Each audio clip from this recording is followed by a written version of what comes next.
자, 여러분, 식탁 위에 항상 있는 것들이죠. 설탕, 후추, 커피. 이게 한때는 세상을 뒤집어 놓을 만큼 엄청난 물건이었다면 믿으시겠어요? 오늘 그 이야기 속으로 한번 푹 빠져보겠습니다. 지금 우리가 마시는 이 커피 한 잔에요. 사실은 제국의 흥망성쇠, 심지어 노예들의 논물까지 담겨 있다고 하면 어떨까요? 그냥 하는 말이 아니고요. 우리가 너무나 당연하게 누리는 이 작은 즐거움들 뒤에 숨겨진 정말 피비린내 나는 역사를 한번 들여다보려고 합니다. 자, 그럼 도대체 옛날엔 이게 뭐였길래 그렇게 대단했을까요? 왕들의 사치품에서 어떻게 우리들의 일상품이 됐는지 그 엄청난 차이부터 한번 짚어보죠. 이거 보세요.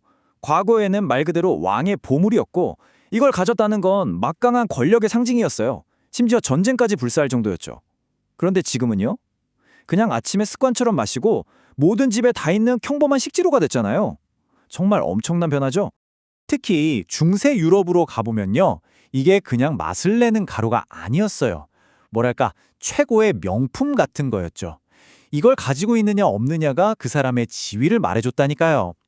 왜 금보다 비쌌는지 그 이유를 한번 제대로 파헤쳐 보겠습니다. 14세기 베네치아 기록을 보면 후추 한 자루가 금이랑 같은 무게로 거래됐다는 말이 나와요. 이게 비유적인 표현이 아니라 정말로 그랬다는 겁니다. 왜냐면 너무 귀하고 또 다들 너무너무 원했으니까요. 말 그대로 금값이었던 거죠. 왕실 연회 같은 데서 이렇게 향신료를 펑펑 썼다는 건 내가 이 정도의 부와 권력을 가졌다고 온 세상에 자랑하는 거나 마찬가지였어요. 그러니까 이 욕망이 왜 그렇게까지 강했는지 이해하는 게 되게 중요해요. 단순히 맛있어서가 아니었다는 거죠. 자, 그럼 왜 그렇게까지 가치가 높았을까요? 첫째, 당연히 지위의 상징이었고요. 둘째는 실용적인 이유가 있었어요. 냉장고가 없던 시절이니까 고기가 썩지 않게 보관하는 데 필수적이었죠. 심지어 감기 같은 병을 고치는 약으로도 썼고 교회에서는 신성한 향으로도 태웠다니까요. 정말 쓰임새가 다양했죠. 이야기는 향신료에서 끝나지 않아요. 설탕도 마찬가지였어요. 하얀 금이라고 불릴 정도였으니까요. 처음에는 약으로 쓰이다가 나중에는 왕실 디저트에 꽃이 된 거죠. 귀족들이 연회에서 막 설탕으로 만든 조각상을 전시하면서 나 이만큼 부자다 하고 뽐냈다고 합니다. 그런데 말이죠. 이렇게 맛과 지위를 향한 인간의 강렬한 욕망에는 아주 어둡고 끔찍한 이면이 있었습니다. 결국 이 욕망이 전 세계를 피로 물들이는 쟁탈전의 시작이 되거든요. 당시에 이 무역은 이탈리아의 베네치아나 제노바 같은 몇몇 도시가 완전히 독점하고 있었어요. 그러니 다른 유럽 국가들은 정말 터무니없이 비싼 값에 이걸 사야만 했죠. 당연히 불만이 쌓일 수밖에 없었겠죠? 왜 우리만 비싸게 사야 해? 이런 생각이 들기 시작한 겁니다. 그러다 결정적인 사건이 터집니다. 1453년에 오스만 제국이 콘스탄티노플을 점령하면서 육로가 막혀버린 거예요. 이게 바로 대항해 시대의 신호탄이었어요.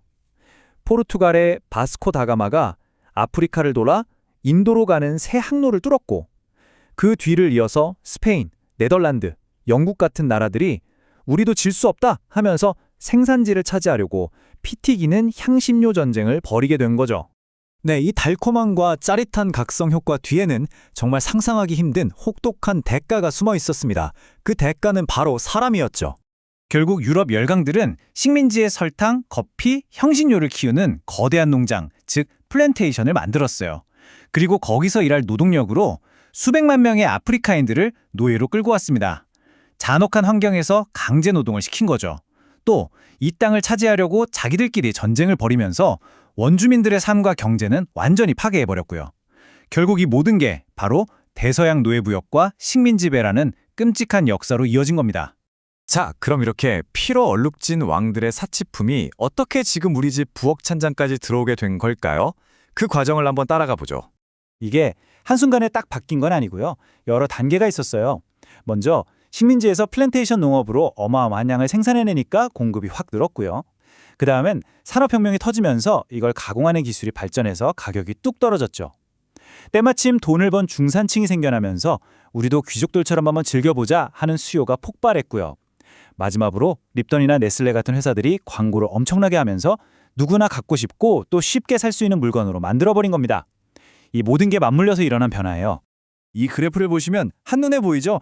중세 시대에는 정말 왕족만 겨우 맛볼 수 있을 정도로 비쌌다가 식민지 시대에는 상류층까지 그리고 산업화 시대를 거치면서는 우리 같은 보통 사람들도 얼마든지 살 수 있는 대중적인 상품이 된 겁니다. 공급량과 기술이 가격을 얼마나 극적으로 바꿔놓을 수 있는지 보여주는 거죠. 특히 커피는 정말 재미있는 변화를 이끌어냈어요. 바로 커피하우스라는 공간의 등장이죠. 사람들이 여기에 모여서 커피를 마시면서 정치, 철학, 온갖 새로운 생각들을 막 토론하기 시작한 거예요. 말하자면 계몽주의 사상이 들끓었던 인큐베이터, 그런 역할을 한 셈이죠. 물론 모두가 이걸 환영한 건 아니에요. 17세기 영국에서는 국왕 찰스 2세가 저기서 사람들이 모여서 반란을 꾸미는 거 아니냐고 걱정할 정도였고요. 심지어 커피 때문에 남편들이 게을러졌다고 여성들이 청원을 냈다는 기록도 있어요. 새로운 문화가 기존의 사회 질서를 얼마나 흔들 수 있는지 보여주는 재미있는 일화죠. 자, 이렇게 왕의 보물이 우리 식탁 위로 오기까지의 기나긴 여정을 살펴봤는데요. 이걸 보면서 이런 생각이 들지 않으세요? 그렇다면 오늘날 우리에게 향신료 같은 건 뭘까? 결국 설탕, 후추, 커피의 이야기는 단순히 음식의 역사가 아니에요. 왕의 보물에서 노동자의 필수품이 되기까지 그 과정 자체가 바로 세계화의 역사인 셈입니다.